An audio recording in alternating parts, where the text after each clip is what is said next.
1st, 2003. They bring me from the county jail, and the judge reads my sentences for my 4th and 5th DWI. I was gonna do prison time. I was in such a bad place that even the tears of my dad and my sisters who were sitting in the courtroom when they read 5 years for the 4th DWI, 5 years for the 5th DWI, the tears of my family didn't even move me. About a month later, I was sent to prison. On September 18th, 2003, I got into a fight and got locked up in solitary confinement for 8 days. And it was those 8 days where my life was changed. Every day it seemed like I had a different conversation with God. And after those 8 days, the first thing he had me do was become mentored. Then after about 1.5 years, he flipped it and had me mentoring other guys in prison. And so I knew whatever I was doing in prison is what I was gonna do when I got out. First thing I did within the first 6 months was file a DBA, start Forgiven Felons ministry, and we began discipling and mentoring and preaching. Same thing I was doing when I left prison. And I began doing it out here.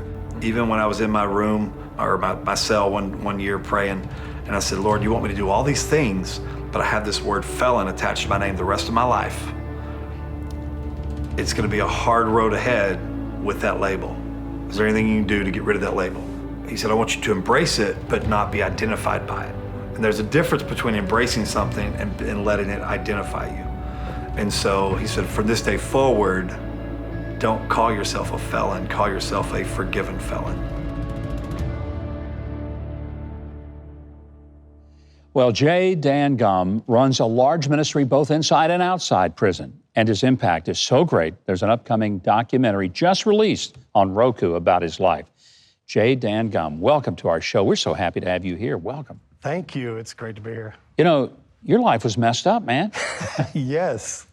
So yes. How did you get to that place and it just came crashing and you ended up going to prison? Well, 13 years old, took my first drink of alcohol, and that's what led me down the road. In the documentary, it says one decision can change the whole direction of your life. And it did that one day. I mean, minor in possession, public intoxication. Got my first 2 DWIs in the same week because I'm an overachiever. And by the 1 year, I got another 4th and 5th DWI, and then I was sitting there in the courtroom. My dad and 2 sisters were sitting in the courtroom, and the judge said, I don't see a very bright future for Mr. Gumm. And wow. I got those transcripts where he said that. And he was right at that time. Yeah. He was right, if I didn't change anything. And then I got to prison and...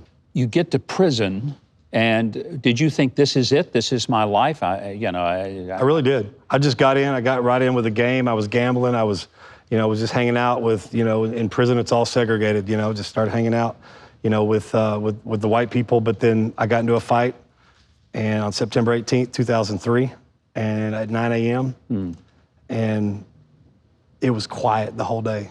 That day, every right, every piece of property, everything I had on this earth was stripped away from me. And I was in a 6x9 cell, and it was quiet all day. It was silence until about 10 p.m. and I could hear the sound of crying. It was my own crying. And that's when I feel like the love and grace and mercy of God just came into that cell. And I felt like I came out of solitary confinement, and I felt like there was something done in me that I'd never felt before. Yeah. And then the next 3 or 4 months, he said, now I want you to work on your profanity and your gambling.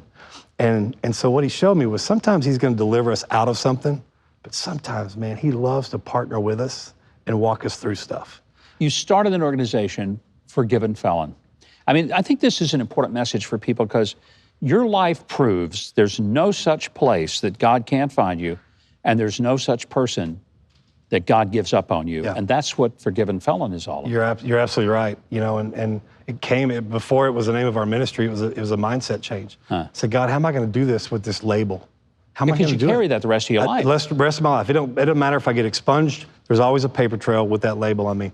And I said, how am I going to do all this with that label? There's going to be obstacles in the way because of it. And he said, kind of like, I'm not putting myself in their category, but kind of like the same way he changed everybody's name in the Old Testament, New Testament, from Simon to Peter, from Jacob, all these things. He said, today, you're no longer going to be called felon. Because in English, noun. Felon's a noun. You can't change the definition of a noun, but you can change the way you look at that noun by putting an adjective in front of it. Hair. Yeah. Brown hair, gray hair, no hair. Those adjectives describe that noun. And he said, today, you're no longer a felon. You're a forgiven felon. And that adjective is going to change the way people and yourself see that word felon. This must have a profound impact on the people you encounter who are themselves felons. Yeah. The hardest thing to do when guys come out of prison is to change their mindset, because they've been known as a number. Yeah. They've been told where to go, what to do. They have no identity. And so the devil is the greatest identity thief ever. And so to try to put that in, when you get out, society, you're known as a felon.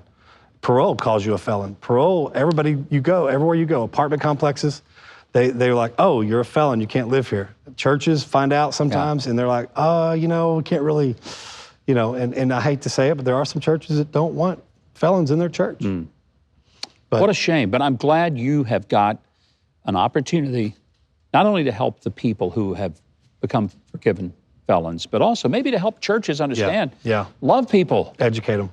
God forgives them. Everybody Amen. should. Amen.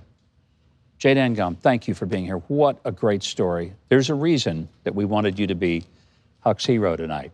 Hey, Keith, tell our viewers how they can learn more about our tonight's Huck's hero, J. Dan Gumm, and his wonderful organization, Forgiven Felons. To find out more about Forgiven Felons and to listen to J. Dan's podcast, visit ForgivenFelons.org. You can find the Segou Cinema documentary, Forgiven Felons, live now on Roku at theRokuChannel.com.